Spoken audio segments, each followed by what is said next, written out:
Welcome back everyone to my Let's Play of Zelda II, The Resurrection of Ganon, a fan-made hack of Zelda II, The Adventure of Link. So we're here in the third palace in this game, which is the fourth palace in the base game, the Maze Island Palace, which as you can see is basically now a cave. Like I guess you would expect a cave in real life to be full of bats. This one is going to be full of bats, but that's actually a benefit for us because these bats actually will respawn when we transition out of rooms, or even sometimes in rooms, if you walk far enough to one side or the other. And that'll be really important for refilling our magic meter. There's going to be a lot of different hazards that we're going to have to navigate here. Some tricky jumps, and then there's some tricky enemies and some tight quarters. So we'll be using the jump spell a lot, the fire spell, and the life spell. So we're going to be draining our magic pretty quickly in most cases here. So we're going to be glad that those enemies are around, because then we can always farm the blue pots off of them. Every 6th one has a chance to either drop a pot or a pea bag, and so that's one way we'll be able to refill our magic up. Now in the base game, we had, there was the statue of the Iron Knuckle at the beginning of the dungeon, so you can just go to that, hit it if you need a red pot to refill yourself, and if it didn't come out, you can just leave the dungeon, head back in, and then keep trying your luck at it. But as you can see, when you enter this palace here, because it's in a ruined state, that statue of the Iron Knuckle isn't around, so basically we can't use that trick to refill our magic meter. So we're going to have to rely on farming enemies. Speaking of enemies, as you can see in this room here, some of the more difficult enemies are going to be, not because they're tough to defeat, just because their placement is going to be those floating eyes. In the base game, there was these portals that would teleport you between floors. Now those portals have basically been filled with water. So a big hazard is those eyes that are going to try to knock you into the water. So you want to just try to defeat all those eyes before you make a jump. And then other times, other enemies that can make jumping annoying are the little bot enemies, these little blobs. And in that room that we just passed up on the elevator, Octoroks. The game also likes to put enemies that take more than one hit to defeat in the middle of crumble bridges. We saw that all the way back in Palace number 1, where they had that snake, the fire-shooting snake, in the middle of that crumble bridge. Try to stop to defeat them. The bridge will come beneath your feet. If you just jump over them, though, they remain alive, and they can potentially knock you into the pit with their projectile. Just a clear opening with that eye to move out of the way. Then we can make our jump. These eyes are very random. Sometimes they just fly around, and they don't seem to like to want to, I mean, it makes sense. They don't seem to like to want to come up where you can hit them. They just like to hang around on the screen and be a nuisance. Take care of that guy. We have the next crumble bridge to cross again. Always be careful for those bots. They have a weird AI. They sometimes they look like they're going to jump towards you, and then they back off, or sometimes they're backing off, and then they'll do a quick shift and jump towards you. Just always be very cautious around them. Speedrunners always talk about them being a terrible enemy that have cost the loss of many runs, because their trickiness can knock you into a pit. Take out this eye here. That pot. We're gonna need that pot then, because we're gonna need in the room above where we passed up those Octoroks. If we want to head to the left, we basically want to make it safe. We're gonna want to have a fire spell, because there's gonna be a lot of jumps, and there's going to be Octoroks just out of range. Because having the fire spell allows us to hit them off range. Otherwise, we're going to have to make the jumps and avoid the rocks at the same time, which is really, really difficult. Now we have to go over to the right to get the item in the dungeon, which is the cross, which makes some enemies visible. But to the left there, we don't have to go that way, but I want to go that way just to, you know, show everything off. There's just a one-up over there, but that's the way we're, that direction, we're definitely going to need the fire magic. Because like I said, we're going to have all those Octoroks just out of range. But we'll be able to, fire is only going to cost us 16. So it takes one one bar of magic up there. And we can get that pretty easily just with one pot. So we're going to be farming those bats over there. I would have liked to have been able to farm these spiders instead, but for some reason they do not respawn. I made a big boo-boo there. They all came down at the same time. I was hoping they'd come down individually. They all decided to come down all at once, so I couldn't upward thrust them all. Yeah, it's sad. Those spiders don't respawn. They're a little easier to take care of than the bats, because they only come down. They come down like in a straight line. Where the bats have that, they come down curved, so you don't know if sometimes they're gonna come towards you or away from you. So you gotta kind of bait them and see where they're going, react, take them out. And like I said, we'll just be farming some magic pots here, just to get some magic in preparation for the going over to the left to get that one up. Now I'm not, you know, farms is kind of important for me here because I'm doing a deathless run, but you know, the game is very generous with the one-ups it gives you. So taking a death isn't all that bad, because if you do take a death, what ends up happening is you basically restart in the entrance of the room that you died in, and your life and your magic meter are both refilled up. So it's a good way to refill your magic and life if you need to, without, you know, resorting to farming. Speedrunners do it in the base Zelda II game a lot of times to refill their magic. I think they actually do it quite a bit in Palace 4. Just like in the base game, this palace can basically be divided into like 2 trips.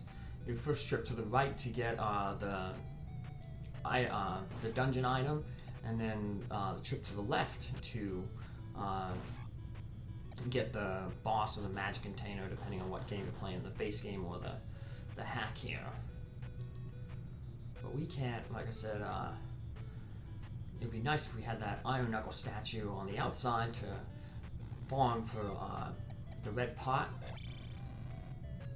but we don't, so otherwise we can just, as we go back to the beginning of the dungeon to head to the left to get the magic container, we'd be able to step outside, farm for that pot, magic refill, and then continue on our way. But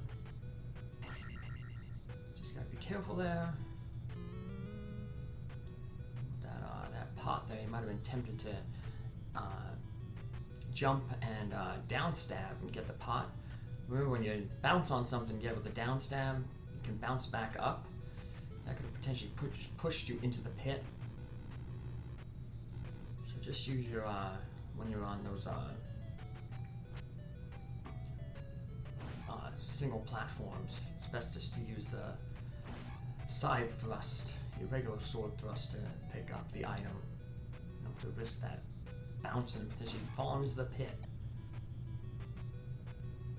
So you get a whole bunch of bats here, which is good because, like I said, there's more than 6 bats, so we can just farm, guaranteed to get a pot or a point bag. I say we want the pots, of course, because point bags, you know, 50 points is good, but it doesn't really put too much of a dent into your next level up when it's in the thousands.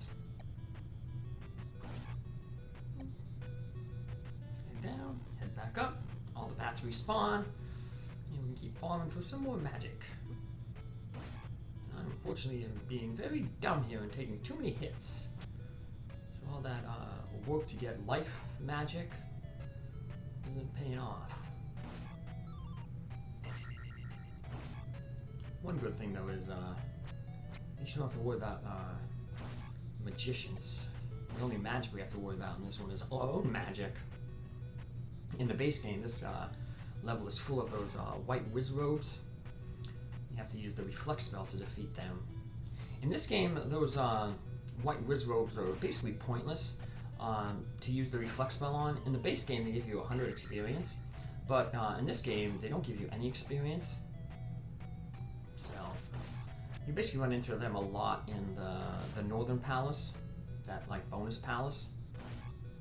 They're a common enemy there, but whatchamacallit, like I said, they're kind of pointless to farm for experience because they don't give any. These guys are much easier with the guard spell, because now you can just deflect their maces, or the maces just bounce off you. More bats that we can farm. Doke. Get this guy out. We still have the guard spell.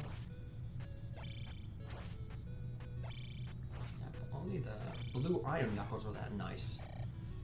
Yeah, that guy's the blue iron knuckles, they can throw swords at the regular level and then crouching level. With those guys, they just throw their maces at the same level. So you just have to stand in front of them and be patient. We've got enough magic there to get that key.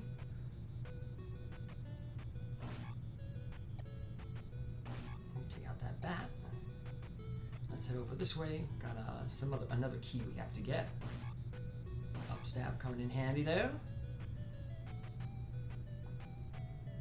Our key. Still can't get those keys as fast as the speedrunners do. They kind of carve the path out in one go as they're going down. But like I said, we're not worried about speedrunning here. We're just worried about survival. So that's why I don't mind taking time to farm pots to get that magic to make sure that I can survive. Oh, and that bot decided to leave. Well, that's okay. See you later, bot. That. Now we head on down. Got some more jumping areas here. But we just use the same technique. Make sure that we clear the way before we take jumps, and then we should be pretty safe.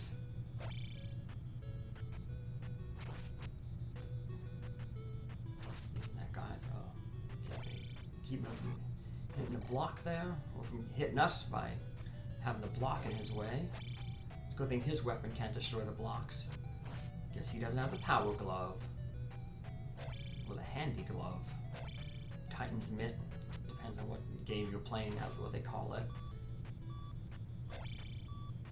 Oop, took him out. I was so lucky that I know those lizard guys, they hurt me there for a little bit, but I'd much rather deal with those lizard guys than fish. Yeah, I got a little bit of a square there when you first entered this room. You saw there was little fish there that appeared in the water. First playing through this, I was like, oh no, don't tell me there's going to be fish jumping out. Because that would have made this room really painful, but luckily, we didn't have to worry about it.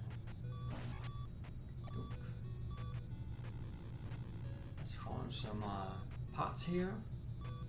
Back up here. These bats spawn. There's 2 of them, so better than spawning that one down there.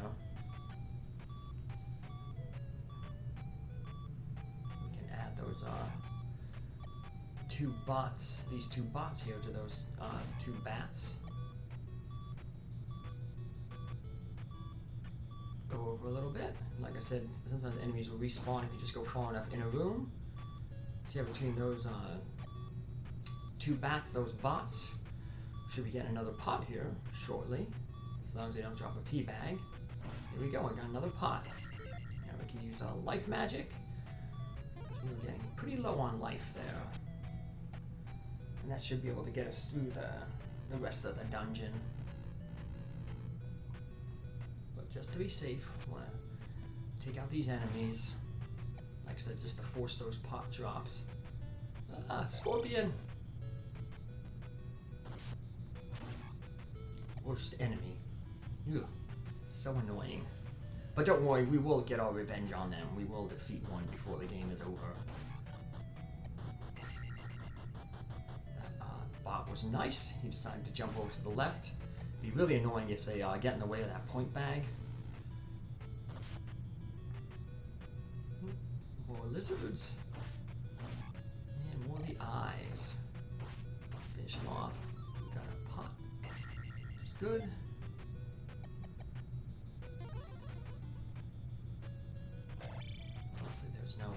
Point bag up there. There's quite a few dungeons in the future where there'll be rooms that look like this, but they'll have a point bag up there. We need the jump spell to get up.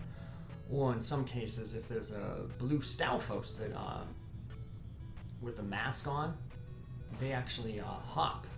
They do the downward thrust, like how Bub does, and you can get on them and bounce on their heads. And when they jump up, you'll basically be able to ride them to the next platform, up onto the platform, so you can save the jump spell. But